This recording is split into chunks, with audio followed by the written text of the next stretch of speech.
Doctor case में आखिरकार doctor बिटिया को इंसाफ मिलने वाला है। जी हाँ, बता दें आपको, सीबीआई के हाथ अभी अभी एक संबंधित गवाह हाथ लग गया है, जिसने बताया उस रात उस सेमिनार हॉल में कौन कौन था और डॉक्टर बिटिया के साथ किन किन लोगों ने ये दरिंदगी की थी। उस संबंधित गवाह ने उन लोगों की न सिर्फ पोल खोली जो लोग इसमें शामिल थी, बल्कि ये भी बताया कि किसने उनका हाथ तोड़ा था और किसने उनका पैर तोड़ा था, किसने सबसे पहले उन पे वार किया था। यह खबर आने से ही पूरे आरजीकर कॉलेज में हड़कंप मचा हुआ है। प्रिंसिपल संदीप घोष और संजय रॉय, इन दोनों को समझ नहीं आ रहा कि आखिर संबंधित गवाह मिला तो मिला कैसे। इन लोगों ने तो पूरे कैमरे को स्कैन किया था, इसके बाद भी संबंधित गवाह कैसे मिल गया, यह बात बहुत सोचने वाली है। लेकिन सीबीआई के हाथ जो गवाह लगा है, उसने बताया कि डॉक्टर बिटिया 3 घंटे तक इन लोगों से पानी के लिए तड़प तड़प कर मांग कर रही थी, लेकिन इन दरिंदों को पानी नहीं दिया। यहाँ तक कि संजय रॉय ने डॉक्टर बिटिया को 1 लात मारा, जिससे कि डॉक्टर बिटिया के आंख में लगा हुआ चश्मा के ग्लास टूटकर उसकी आंख में धंस गया। जब डॉक्टर दर्द से कराह रही थी, तब संजय रॉय हंस रहा था। बता दें कि अभी पता चला है कि डॉक्टर बिटिया अपने आंखों के चश्मे के ग्लास को निकालने की कोशिश कर रही थी, तो इसी हैवान ने उसकी हाथ को तोड़ दिया था। यही नहीं, गवाह ने यह भी बताया कि जब डॉक्टर बिटिया मर चुकी थी, तब इस संजय रॉय ने उसके पैर को तोड़ दिया था। डॉक्टर बिटिया को जिंदा रहते ही इन लोगों ने तो नोचा ही, मरने के बाद भी इस हैवान ने बिटिया के पैर को तोड़ डाला, जो अपने आप में बहुत ही दर्दनाक है। इस संबंधित गवाह ने सीबीआई को कुछ ऐसे ऐसे सबूत दिए हैं और ऐसी ऐसी बातें बताई है, जिससे सीबीआई के भी दिल पसीज गया। लेकिन यकीन मानिए, जब आप पूरी बात सुनोगे तो आप खुद ही दंग रह जाओगे। इतनी हैवानियत कहाँ से अब आती है? इतनी हैवानियत आज भी दुनिया में जिंदा है। चलिए शुरू करते हैं और जानते हैं इस संबंधित ने आखिर सीबीआई को कौन कौन सी जानकारी दी है। लेकिन वीडियो में आगे बढ़ने से पहले डॉक्टर बिटिया को श्रद्धांजलि देने के लिए चैनल को सब्सक्राइब करें और शेयर करें। डॉक्टर बिटिया के लिए एक लाइक जरूर करें और कमेंट बॉक्स में जस्टिस फॉर डॉक्टर बिटिया जरूर लिखें, तो कुछ संतुष्टि मिलेगी डॉक्टर बिटिया को कि उनके साथ इंसाफ की लड़ाई में इतने लोग शामिल हैं। दरअसल उस संबंधित ने बताया कि उस सेमिनार हॉल में एक नहीं कई लोग शामिल थे। साथ ही साथ उस संबंधित ने सीबीआई को अहम जानकारी दी है। यकीन मानिए, आपका भी कलेजा कांप जाएगा। गवाह ने बताया कि डॉक्टर बिटिया का देहांत के बाद उनका पैर तोड़ा गया। सीबीआई ऑफिसर तो फूट फूट कर रोने लगे। बता दें कि संबंधित ने यह भी बताया कि रात को रिजेक्ट हुआ क्या था। लेकिन यह सवाल तो आपके मन में भी आ रहा होगा कि जब संबंधित के पास सारे सबूत थे, तो उसने पुलिस को दिखाया क्यों नहीं? या जब संबंधित यह सब देख रहा था, तो उसने डॉक्टर बिटिया को बचाने के लिए पुलिस को फोन क्यों नहीं किया, या फिर चिल्लाया क्यों नहीं? उसे किसी ने पैसे दिए थे, या फिर उसे जान से मारने की धमकी दी गई थी, या फिर किसी बड़े नेता के दबाव में आ गया था? आखिर मेन कारण क्या था? तस्वीर के अनुसार मेन कारण यह था, जब उसने डॉक्टर बिटिया को देखा तो वह उस समय मर चुकी थी, उनका देहांत हो चुका था। इस दरिंदे ने उनका पैर तोड़ा था। अगर उस समय चिल्लाता, पुलिस को बुलाता, तो उस समय इसका कोई मतलब नहीं था, क्योंकि उसे उस व्यक्ति को पहचानना था जिसने उसका पैर तोड़ा था, जिसने पैर से उसके मुंह पे मारा था, जिसके वजह से डॉक्टर के आंखों से खून टपक रहा था। जसप्रीत ने बताया कि डॉक्टर की आंखों से जो खून टपक कर गिरा था, वह सूख गया था, जैसे मानो कुछ जगह पे कट गया हो। लेकिन बाद में पता चला कि यह कटा नहीं था, यह खून था। उसने बताया कि उसी टाइम अगर उसने पुलिस को फोन कर दिया होता, तो शायद मामला ही कुछ और होता। उसने सोचा चलो सब काम हो नहीं जाते, तब तक मैं सीबीआई को अपना गवाही नहीं दूंगा। उसने यह भी बताया कि जब यह कांड हुआ तो वह कुछ फोटो खींचा और वीडियो रिकॉर्डिंग भी किया, चुपचाप चला गया। वह आकर बैठकर सोच रहा था कि ऐसे हैवान आज भी पृथ्वी पर जिंदा है। इसके बाद वह सोचा कि चलो पुलिस को बता दिया जाना चाहिए सब कुछ। लेकिन तभी सुबह पुलिस आ गई और उसे पूरा मैटर पता चला। डॉक्टर बिटिया के साथ बलात्कार जैसा हैवानियत भी हुआ है, तो वह सन्न रह गया। इसके बाद जब उसने देखा कि मामला सीबीआई के पास पहुंच गया है, तब उसने सबूत सीबीआई के पास सौंपे हैं। जो सभी चीजें आप सुन रहे हैं, यह एक थ्योरी के अनुसार है। बता दें, इस थ्योरी के अनुसार आगे यह भी पता चला है कि डॉक्टर बिटिया पे जो पैर से मारने वाला पुरुष और कोई नहीं, संजय रॉय ही था। कि डॉक्टर बिटिया को पैर को जो 90 डिग्री करके जो तोड़ दिया गया था, और जो दर्द से करा रही थी, यह भी पता चला कि संजय रॉय ने ही किया था। यह भी पता चला कि जब डॉक्टर बिटिया 3 घंटे तक पानी का डिमांड कर रही थी, उसे प्यास लगी है, उसका गला सूख रहा है, उसे पानी चाहिए, तब इसी संजय रॉय ने उसे पानी भी नहीं दिया था।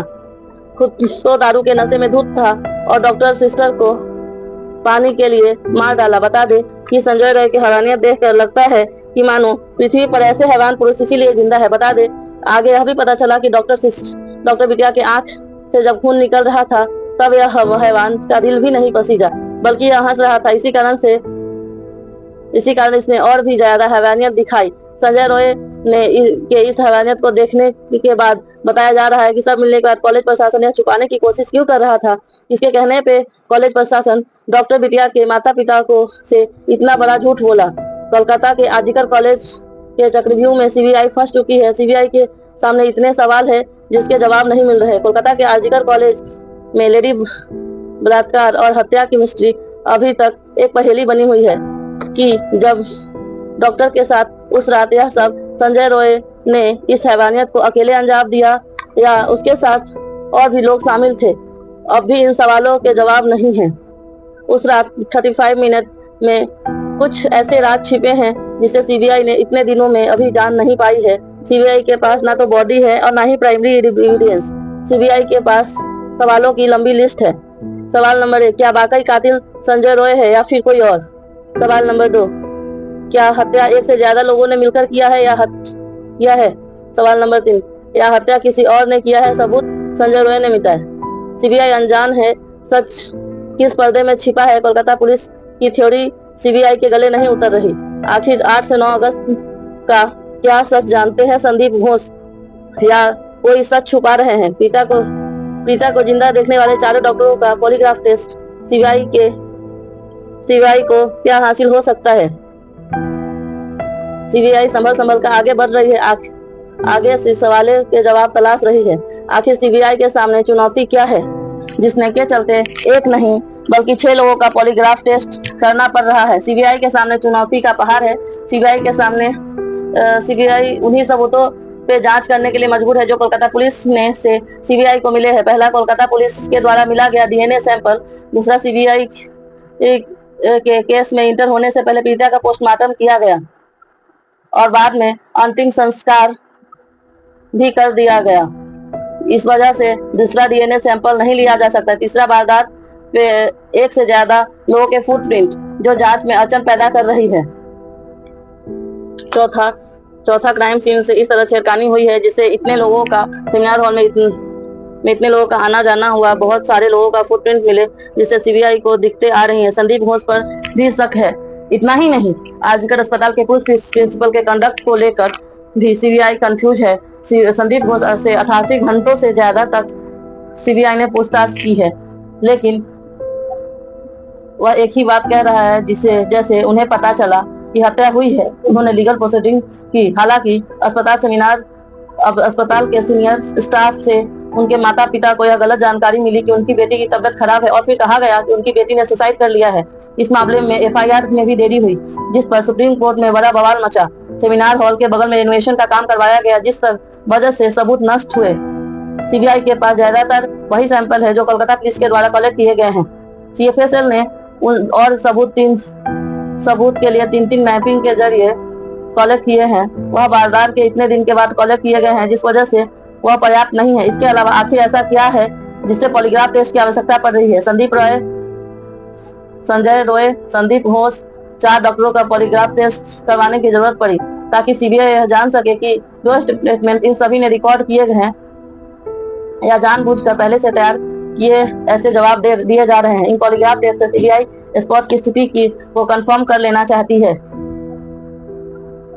हालांकि पॉलीग्राफ टेस्ट के कोई मायने कोर्ट में नहीं होते हैं, लेकिन इससे सीबीआई को जांच में काफी मदद मिलेगी। इसके अलावा केस को लेकर सीबीआई ने जो दावा किया, स्टेट पुलिस से क्राइम सीन को पूरी तरह खराब कर दिया गया, जिससे उनको ज्यादा एविडेंस नहीं मिल पाए। सीबीआई ने सुप्रीम कोर्ट में यह भी दावा किया कि कोलकाता पुलिस ने क्राइम सीन को सुरक्षित नहीं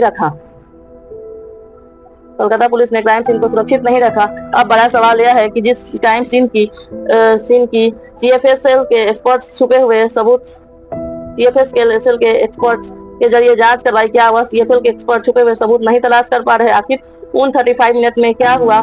इस सवाल का जवाब सीबीआई के कब तक ढूंढ पाई? गौरतलब है कि 9 अगस्त की सुबह आरजीकर अस्पताल के सेमिनार हॉल में लेडी डॉक्टर का शव मिला।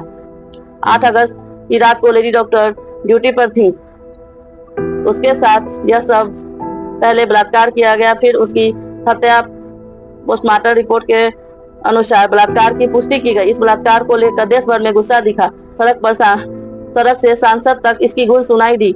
देश भर में डॉक्टर हड़ताल पर गए। इनका मुख्य आरोपी संजय रॉय अब भी सीबीआई के कस्टडी में है। इस वीडियो में फिलहाल इतना ही।